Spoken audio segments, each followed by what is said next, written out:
ಸ್ನೇಹಿತರೆ ನಮಸ್ಕಾರ. ಗೃಹಲಕ್ಷ್ಮಿ ಬಿಗ್ ಅಪ್ಡೇಟ್ಗೆ ಸ್ವಾಗತ. ಹೌದು, ಯುಗಾದಿ ಹಬ್ಬವಂತರೂ ಆಚರಿಸಿದಿರಿ. ಈಗಾಗಲೇ 27 ಹಾಗೆ ಅದರ ಹಿಂದಿನ ಕಂತು 26ನೇ ಕಂತು ಹಾಗೂ 27ನೇ ಕಂತು ಸತತವಾಗಿ ಯುಗಾದಿ ಹಬ್ಬವನ್ನ ಆಚರಿಸಿ ಅಂತ ಕೊಟ್ಬಿಡ್ತು ಸರ್ಕಾರ. ಜೊತೆಗೆ 28ನೇ ಕಂತಿನ ಹಣ ಕೂಡ ರಂಜಾನ್ ಹಬ್ಬವನ್ನ ಆಚರಿಸಲಿಕ್ಕೆ ನಿಮ್ಮ ಅಕೌಂಟ್ಗಳಿಗೆ ದುಡ್ಡು ಜಮಾ ಆಗ್ತಾ ಇದೆ. ಕೇವಲ 2,000 ದುಡ್ಡು ಜಮಾ ಆದ್ರೆ ಸಾಕು, ಅದ್ದೂರಿಯಾಗಿ ನೀವು ಈ ಒಂದು ಹಬ್ಬವನ್ನ ಆಚರಿಸಬಹುದು. ಹೌದು ಸ್ನೇಹಿತರೆ, ಬಡ ವ್ಯಕ್ತಿಗಳಿಗೆ 2,000 ಸಿಕ್ಕರೂ ಸಹಿತ ಎಷ್ಟೋ ಖುಷಿ ಕಣ್ರಿ. ಹೀಗಾಗಿ 6,000 ತನಕ ಇಲ್ಲಿ ದುಡ್ಡು ಸರ್ಕಾರ ಜಮಾ ಮಾಡ್ತಾ ಇದೆ. ಸೊ ಇವರಂತರೂ ಆದೇಶ ಮಾಡಿದ್ದಾರೆ, ಯಾಕಂದ್ರೆ ಕೊಡ್ತೀವಂತ ಹೇಳಿದ್ರು, ಕೊಡ್ತಾ ಇದ್ದಾರೆ. ಓಕೆ, ಆದ್ರೆ ಏನ್ ಪೆಂಡಿಂಗ್ ಉಳಿಸಿತ್ತಲ್ಲ ದುಡ್ಡನ್ನ, ಅವೆಲ್ಲವೂ ಕೂಡ ಕೊಡ್ತಾ ಇದೆ, ಕೊಡ್ಲೇಬೇಕು ಕೂಡ. ಈಗಾಗಲೇ ಬಿಜೆಪಿ ನಾಯಕರ ಆಕ್ರೋಶದ ಮೇರೆಗೆ ಸರ್ಕಾರ ತಲೆ ಬಾಗ್ಲೇಬೇಕಾಗಿದೆ. ಸಾಕಷ್ಟು ಮಹಿಳೆಯರು ಕೂಡ ಆಕ್ರೋಶ ವ್ಯಕ್ತಪಡಿಸಿದ್ರು.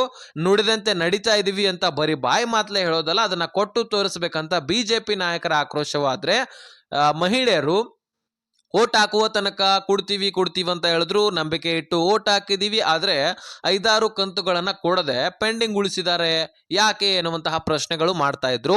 ಹೀಗಾಗಿ ಸರ್ಕಾರ ತಲೆಬಾಗಿ ಅಥವಾ ಪ್ರೆಷರ್ನ ಮೇರೆಗೆ ದುಡ್ಡನ್ನ ಹಾಕ್ಲೇಬೇಕಾಗುವಂತಹ ಸನ್ನಿವೇಶ ಬತ್ತು.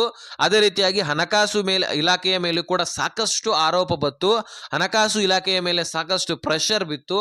ಹೀಗಾಗಿ ಮಹಿಳಾ ಮತ್ತು ಮಕ್ಕಳ ಕಲ್ಯಾಣ ಇಲಾಖೆ ಜೊತೆಗೆ ಹಣಕಾಸು ಇಲಾಖೆ ಕೂಡಿ ದುಡ್ಡನ್ನ ಬಿಡುಗಡೆ ಮಾಡಲೇಬೇಕಾದಂತಹ ಪರಿಸ್ಥಿತಿ ಬಂದು ಕಳೆದ 2ರಿಂದ 3 ತಿಂಗಳು ಹಿಡ್ಕೊಂಡು ನೋಡ್ತಾ ಇದ್ರಿ. ನಿಮಗೆ ಸಾಕಷ್ಟು ಕಂತುಗಳನ್ನ ಒಂದಾದ ಮೇಲೆ ಒಂದು ಕ್ಲಿಯರ್ ಮಾಡ್ತಾ ಇದ್ದಾರೆ. ಆದ್ರೆ ಇದಕ್ಕಿಂತ ಹಿಂದೆ ಆಗಿತ್ತಾ? ಚಳಿಗಾಲದ ಅಧಿವೇಶನ ಯಾವಾಗ ಆಯ್ತೋ ಆ ಸಂದರ್ಭದಲ್ಲಿನೇ ಗೊತ್ತಾಗ್ಬಿಡತ್ತೆ ಸರ್ಕಾರ 2 ತಿಂಗಳ ಹಣವನ್ನ ಹೊಡ್ಕೊಂಡಿದೆ, 5,000 ಕೋಟಿ ಹಣವನ್ನ ನುಂಗಾಕಿದೆ ಎನ್ನುವಂತಹ ಪ್ರಶ್ನೆ ಬರುತ್ತೆ. ಅದು ನಿಜ ಕೂಡ ಆಗಿರುತ್ತೆ. 5,000 ಕೋಟಿ ಹಣ ಅಂದ್ರೆ 2 ಕಂತುಗಳ ದುಡ್ಡು. 2,500 ಕೋಟಿ ಒಂದು ಕಂತಿಗೆ ಬೇಕಾದ್ರೆ ಇನ್ನು ಒಂದು ಕಂತಿಗೆ 2,500 ಕೋಟಿ, 2 ಕೂಡಿಸಿ 5,000 ಕೋಟಿ ಹಣವನ್ನ ಸರ್ಕಾರ ನುಂಗಾಕಿತ್ತು. ಇದು ನಿಮಗೆ ಗೊತ್ತಿದೆ ಅಥವಾ ಗೊತ್ತಿಲ್ಲದೆ ಇರಬಹುದು. ಹಿಂದಿನ ವಿಡಿಯೋಸ್ ಅನ್ನ ನೋಡಿದ್ದೆ ಆದ್ರೆ, ಗಮನ ಹರಿಸಿದ್ದೆ ಆದ್ರೆ ನಿಮಗೆ ಗೊತ್ತಾಗಿರುತ್ತೆ. ಆದ್ರೆ ಈಗಲೂ ಕೂಡ ಒಂದಿಷ್ಟು ಮಾಹಿತಿಯನ್ನ ಬಿಡಿಸಿ ಹೇಳ್ತೀನಿ. ಯಾವ್ಯಾವ ಕಂತುಗಳ ಪೆಂಡಿಂಗ್ ಉಳಿದಿರತ್ತಲ್ವಾ, ಅದೆಲ್ಲವೂ ಕೂಡ ನಿಮಗೆ ಗೊತ್ತಿರಬೇಕು. ಜೊತೆಗೆ ನಾಳೆ ಈ 12 ಜಿಲ್ಲೆಗಳಲ್ಲಿರ್ತಕ್ಕಂತಹ ಗೃಹಲಕ್ಷ್ಮಿಯರ ಖಾತೆಗಳಿಗೆ ಈ 28ನೇ ಕಂತಿನ ಹಣ ಜಮಾ ಆಗ್ತಾ ಇದೆ. ಬನ್ನಿ ಸ್ನೇಹಿತರೆ, ಈ ಎಲ್ಲ ವಿಷಯವನ್ನ ಈ ವಿಡಿಯೋದಲ್ಲಿ ನೋಡ್ತಾ ಹೋಗೋಣ. ಸೊ ಬಹಳ ಇಂಪಾರ್ಟೆಂಟ್ ಮಾಹಿತಿ, ರಾಜ್ಯದ ಎಲ್ಲ ಗೃಹಲಕ್ಷ್ಮಿಯರು ಕೂಡ ತಪ್ಪದೆ ವಿಡಿಯೋನ ಕೊನೆವರೆಗೂ ವಾಚ್ ಮಾಡಿ. ಸ್ನೇಹಿತರೆ, ಈ ಗೃಹಲಕ್ಷ್ಮಿಯಲ್ಲಿ ಸಾಕಷ್ಟು ಕಂತುಗಳು ಪೆಂಡಿಂಗ್ ಉಳಿದಿದೆ, ನಿಮಗೆ ಗೊತ್ತಿರಬಹುದು. ಅದು ಯಾವ್ಯಾವ ಕಂತುಗಳು ಅಂತ ನಾವು ಮೊದಲು ನೋಡಬೇಕಾಗಿದೆ. ಯಾಕಂದ್ರೆ ಇರದೇ ಇರುವಂತಹ ಕಾರಣಕ್ಕಾಗಿನೇ ಸರ್ಕಾರ 5,000 ಕೋಟಿ ಹಣವನ್ನ ನುಂಗಾಕಿದೆ. ಅದರಲ್ಲಿ ಮಹಿಳಾ ಮತ್ತು ಮಕ್ಕಳ ಕಲ್ಯಾಣ ಇಲಾಖೆ ನುಂಗಾಕಿದೆಯಾ, ಅಥವಾ ಹಣಕಾಸು ಇಲಾಖೆ ನುಂಗಾಕಿದೆಯಾ, ಅಥವಾ ಖುದ್ದಾಗಿ ಸಿಎಂ ಅವರೇ ನುಂಗಾಕಿದಾರ ಅನ್ನುವಂತಹ ಪ್ರಶ್ನೆಗಳು ಬಂದ್ವು. ಯಾಕಂದ್ರೆ ಬಿಜೆಪಿ ನಾಯಕರು ಚಳಿಗಾಲದ ಅಧಿವೇಶನದಲ್ಲಿ ಎಲ್ಲ ಮಾಹಿತಿ ಕಲೆಕ್ಟ್ ಮಾಡ್ಕೊಂಡು ಬಂದಿದ್ರನ್ಸತ್ತೆ. ಡೈರೆಕ್ಟ್ ಆಗಿ ನೇರವಾಗಿ ಪ್ರಶ್ನೆ ಮಾಡ್ತಾರೆ. ಹೋದ ವರ್ಷದ 2025ರ ಪ್ರಾರಂಭದಲ್ಲಿ ಜನವರಿ ತಿಂಗಳಾದ ಬಳಿಕ ಡೈರೆಕ್ಟ್ ಆಗಿ ಏಪ್ರಿಲ್ ತಿಂಗಳಿನಲ್ಲಿ ನೀವು ದುಡ್ಡು ಜಮಾ ಮಾಡ್ತೀರಿ. ಹಾಗಾದ್ರೆ ಫೆಬ್ರವರಿ ಮತ್ತು ಮಾರ್ಚ್ ತಿಂಗಳ ಹಣ ಎಲ್ಲೋಯ್ತು? 5,000 ಕೋಟಿ ಹಣ ಅಂದ್ರೆ ಸಾಮಾನ್ಯವಾದ ವಿಚಾರವೇ ಅಲ್ಲ. 1 ಕೋಟಿ ಅಂದ್ರೆ ಎಷ್ಟು ದುಡ್ಡು ನಮಗೆ ಅದರಲ್ಲಿ 5,000 ಕೋಟಿ ಹಣ ಅಂದ್ರೆ ಸಾಮಾನ್ಯವಾದ ವಿಚಾರ ಅಲ್ಲ. ಸೊ ಹಾಗಾಗಿ 5,000 ಕೋಟಿ ಹಣ ಎಲ್ಲಿ ಹೋಯ್ತು? ಆ ದುಡ್ಡನ್ನ ಯಾಕೆ ನೀವು ಮಹಿಳೆಯರ ಖಾತೆಗಳಿಗೆ ಕೊಡ್ಲಿಲ್ಲ? ನಿಮ್ಮ ಹತ್ರ ದುಡ್ಡು ಇಲ್ವಾ? ದುಡ್ಡಿಲ್ಲ ಅಂದ್ರೆ ಹೇಳ್ಬಿಡಿ, ನಾವು ಕೇಳೋದನ್ನೇ ಬಿಟ್ಬಿಡ್ತೀವಿ. ಅದನ್ನ ಬಿಟ್ಟು ಮಹಿಳೆಯರಿಗೆ ಭರವಸೆಯನ್ನ ಕೊಡ್ತೀವಂತ ಹೇಳ್ಬಿಟ್ಟು ನಂಬಿಕೆ ಇಂದ ಓಟನ್ನ ಹಾಕಿದ್ದಾರೆ.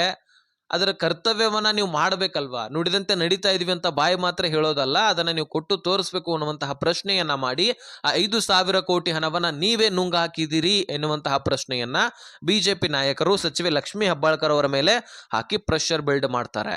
ಸಚಿವೆ ಲಕ್ಷ್ಮೀ ಹೆಬ್ಬಾಳ್ಕರ್ ಅವ್ರು ಹೇಳ್ತಾರೆ, ಇಲ್ಲ ನಾನು ಕೊಟ್ಟಿದ್ದೀನಿ, ಎಲ್ಲ ಕಂತುಗಳನ್ನ ಕ್ಲಿಯರ್ ಮಾಡಿದ್ದೀನಿ, ಈಗೇನ್ ಪೆಂಡಿಂಗ್ ಉಳಿದಿದೆಯಲ್ಲ ಎಲ್ಲ ಕಂತುಗಳನ್ನು ಕೂಡ ನಾನು ಜಮಾ ಮಾಡ್ತೀನಿ ಎನ್ನುವಂತಹ ಭರವಸೆಯನ್ನ ಕೊಡ್ತಾರೆ.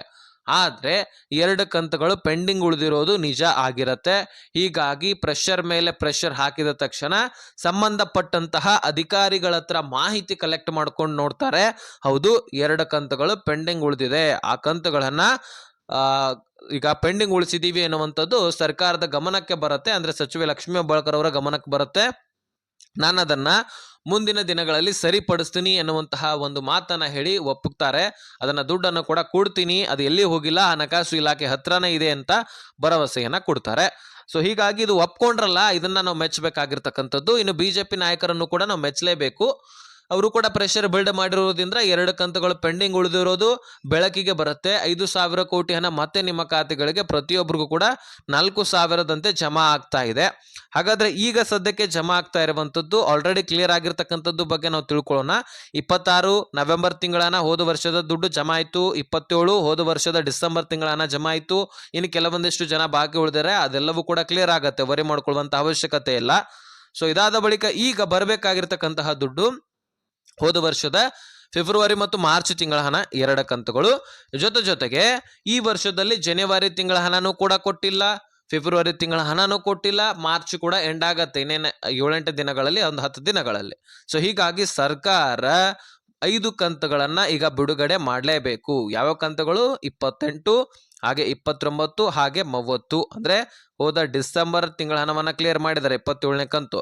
ಈ ಜನವರಿ ತಿಂಗಳು, ಫೆಬ್ರವರಿ, ಮಾರ್ಚ್, ಹಾಗೆ ಹೋದ ವರ್ಷದ ಫೆಬ್ರವರಿ ಮಾರ್ಚ್ ತಿಂಗಳ ಹಣ, 5 ತಿಂಗಳ ಹಣವನ್ನ ಸರ್ಕಾರ ದಿಢೀರನೆ ಕ್ಲಿಯರ್ ಮಾಡಬೇಕು.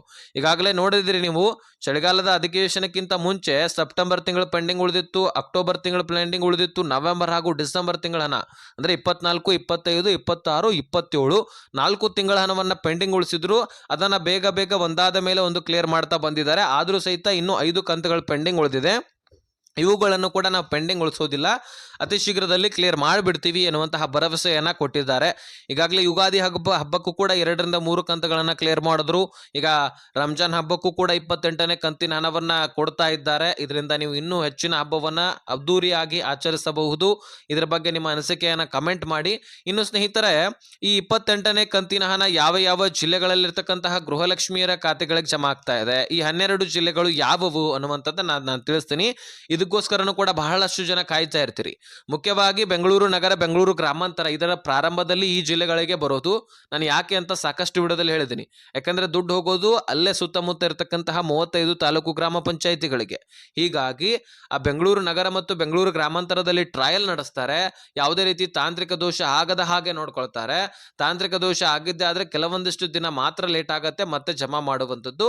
ಅದೇ ರೀತಿಯಾಗಿ ಬೆಳಗಾವಿ, ವಿಜಯನಗರ, ಶಿವಮೊಗ್ಗ, ಚಿತ್ರದುರ್ಗ, ಮಂಗಳೂರು ಹಾಗೂ ಚಿಕ್ಕಮಗಳೂರು, ಉಡುಪಿ, ಅದೇ ರೀತಿಯಾಗಿ ಕೊಡಗು, ಮಂಡ್ಯ, ಚಾಮರಾಜನಗರ, ದಾವಣಗೆರೆ, ಕೋಲಾರ, ಈ ಎಲ್ಲ ಜಿಲ್ಲೆಗಳಲ್ಲಿರ್ತಕ್ಕಂತಹ ಗೃಹಲಕ್ಷ್ಮಿಯರ ಖಾತೆಗಳಿಗೆ ದುಡ್ಡನ್ನ ಜಮಾ ಮಾಡ್ತಾ ಇದ್ದಾರೆ.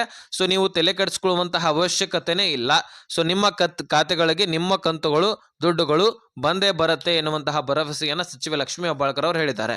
ಸೊ ಒಂದ್ ಸ್ವಲ್ಪ ಹಿಂದೆ ಮುಂದೆ ಜಮಾ ಮಾಡ್ಲಿಕ್ಕೆ ಡಿಲೇ ಆಗಬಹುದು, ತಡ ಆಗಬಹುದು, ಆದ್ರೆ ಯಾವ ಕಂತುಗಳನ್ನು ಕೂಡ ನಾವು ಹಿಂದೆ ಉಳಿಸೋದಿಲ್ಲ. ಯಾಮಾರಿದ್ರು ಸಹಿತ ಅದನ್ನ ನಾವು ಜಮಾ ಮಾಡ್ತೀವಿ, ನೀವು ತಲೆ ಕೆಡಿಸ್ಕೊಳ್ಬೇಡಿ ಅಂತ ಸಚಿವ ಲಕ್ಷ್ಮೀ ಹೆಬ್ಬಾಳ್ಕರ್ ಅವರು ಎಲ್ಲ ಮಹಿಳೆಯರಿಗೆ ತಿಳಿಸಿದ್ದಾರೆ. ಇನ್ನು ನಿಮ್ಮ ಬ್ಯಾಂಕ್ ಅಕೌಂಟ್ಗಳು ಚಾಲ್ತಿಯಲ್ಲಿ ಇದೆಯಲ್ಲ ಅಂತ ನೋಡ್ಕೊಳ್ಳಿ, ಅದನ್ನ ಸರಿಪಡಿಸ್ಕೊಳ್ಳಿ, ಮಾತ್ರ ಖಂಡಿತವಾಗ್ಲೂ ದುಡ್ಡು ಬರುತ್ತೆ. ಇದಾಗಿತ್ತು ಇನ್ಫಾರ್ಮೇಶನ್. ವಿಡಿಯೋ ನೋಡಿದ್ದಕ್ಕೆ ಧನ್ಯವಾದ. ಈ ವಿಷಯವನ್ನ ಎಲ್ಲ ಗೃಹಲಕ್ಷ್ಮಿಯರಿಗೆ ಶೇರ್ ಮಾಡುವಂತಹ ಜವಾಬ್ದಾರಿ ನಿಮ್ದು.